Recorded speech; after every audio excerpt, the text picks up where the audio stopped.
एक बार भगवान विष्णु जी शेषनाग पर बैठे बैठे बोर हो गए और उन्होंने धरती पर घूमने का विचार मन में किया। वैसे भी कई साल बीत गए थे धरती पर आए और वह अपनी यात्रा की तैयारी में लग गए। स्वामी को तैयार होता देखकर लक्ष्मी माँ ने पूछा, आज सुबह सुबह कहाँ जाने की तैयारी हो रही है? विष्णु जी ने कहा, है लक्ष्मी, मैं धरती लोक पर घूमने जा रहा हूँ। तो कुछ सोचकर लक्ष्मी माँ ने कहा, हे देव, क्या मैं भी आपके साथ चल सकती हूँ? भगवान विष्णु ने 2 पल सोचा, फिर कहा, एक शर्त पर। तुम मेरे साथ चल सकती हो। तुम धरती पर पहुंचकर उत्तर दिशा की ओर बिल्कुल मत देखना। इसके साथ ही माता लक्ष्मी ने हाँ कह के अपनी मनवा ली। और सुबह सुबह माँ लक्ष्मी और भगवान विष्णु धरती पर पहुंच गए। अभी सूर्य देवता निकल रहे थे।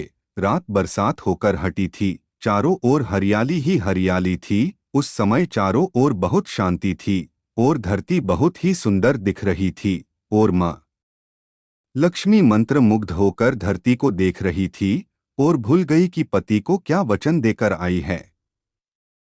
और चारों ओर देखती हुई कब उत्तर दिशा की ओर देखने लगी, पता ही नहीं चला। उत्तर दिशा में माँ लक्ष्मी को एक बहुत ही सुंदर बगीचा नजर आया और उस तरफ से भीनी भीनी खुशबू आ रही थी और बहुत ही सुंदर सुंदर फूल खिले थे। यह एक फूलों का खेत था और माँ लक्ष्मी बिना सोचे समझे उस खेत में गई और एक सुंदर सा फूल तोड़ लाई। लेकिन यह क्या, जब माँ लक्ष्मी भगवान विष्णु के पास वापस आई तो भगवान विष्णु की आंखों में आंसू थे। और भगवान विष्णु ने माँ लक्ष्मी को कहा कि कभी भी किसी से बिना पूछे उसका कुछ भी नहीं लेना चाहिए और साथ ही अपना वचन भी याद दिलाया। माँ लक्ष्मी को अपनी भूल का पता चला तो उन्होंने भगवान विष्णु से इस भूल की माफी मांगी। तो भगवान विष्णु ने कहा कि जो भूल की है उसकी सजा तो तुम्हें जरूर मिलेगी।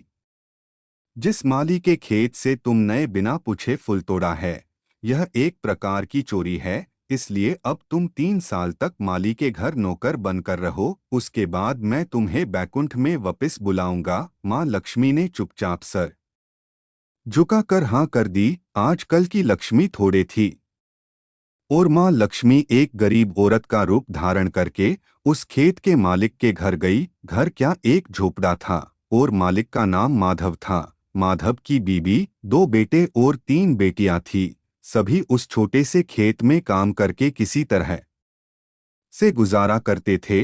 माँ लक्ष्मी जब एक साधारण और गरीब औरत बनकर जब माधव के झोपड़े पर गई तो माधव ने पूछा, बहन तुम कौन हो और इस समय तुम्हें क्या चाहिए? तब माँ लक्ष्मी ने कहा, मैं एक गरीब औरत हूँ, मेरी देखभाल करने वाला कोई नहीं। मैंने कई दिनों से खाना भी नहीं खाया। मुझे कोई भी काम दे दो, साथ में तुम्हारे घर का काम भी कर दिया करूँगी। बस मुझे अपने घर में एक कोने में आसरा दे दो। माधव बहुत ही अच्छे दिल का मालिक था। उसे दया आ गई, लेकिन उसने कहा, बहन मैं तो बहुत ही गरीब हूँ। मेरी कमाई से मेरे घर का खर्च मुश्किल से चलता है। लेकिन अगर मेरी 3 की जगह 4 बेटियां होती तो भी मैंने गुजारा करना था।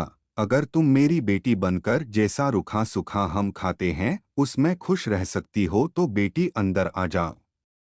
माधव ने माँ लक्ष्मी को अपने झोपड़े में शरण दे दी और माँ लक्ष्मी 3 साल उस माधव के घर पर नौकरानी बनकर रही। जिस दिन माँ लक्ष्मी माधव के घर आई थी उससे दूसरे दिन ही माधव को इतनी आमदनी हुई फूलों से कि शाम को एक गाय खरीद ली। फिर धीरे धीरे माधव ने काफी जमीन खरीद ली और सबने अच्छे अच्छे कपड़े भी बनवा लिए और फिर एक बड़ा पक्का घर भी बनवा लिया। बेटियों और बीबी ने गहने भी बनवा लिए और अब मकान भी बहुत बड़ा बनवा लिया था। माधव हमेशा सोचता था कि मुझे यह सब इस महिला के आने के बाद मिला है। इस बेटी के रूप में मेरी किस्मत आ गई है मेरी। और अब 2 से 5 साल बीत गए थे, लेकिन माँ लक्ष्मी अब भी घर में और खेत में काम करती थी।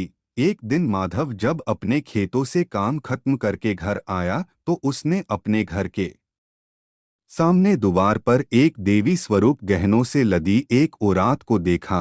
ध्यान से देखकर पहचान गया, अरे यह तो मेरी मुँह बोली चौथी बेटी यानी वही औरत है। और पहचान गया कि यह तो माँ लक्ष्मी है। अब तक माधव का पूरा परिवार बाहर आ गया था और सब हैरान होकर माँ लक्ष्मी को देख रहे थे। माधव बोला है, माँ हमें माफ कर, हमने तेरे से अनजाने में ही घर और खेत में काम करवाया है। माँ यह कैसा अपराध हो गया है, माँ हम सबको माफ कर दे। अब माँ लक्ष्मी मुस्कुराई और बोली है, माधव तुम बहुत ही अच्छे और दयालु व्यक्ति हो। तुमने मुझे अपनी बेटी की तरह से रखा, अपने परिवार के सदस्य की तरह से। इसके बदले मैं तुम्हें वरदान देती हूँ कि तुम्हारे पास कभी भी खुशियों की और धन की कमी नहीं रहेगी। तुम्हें सारे सुख मिलेंगे जिसके तुम हकदार हो। और फिर माँ अपने स्वामी के द्वारा भेजे रथ में बैठकर बैकुंठ चली गई।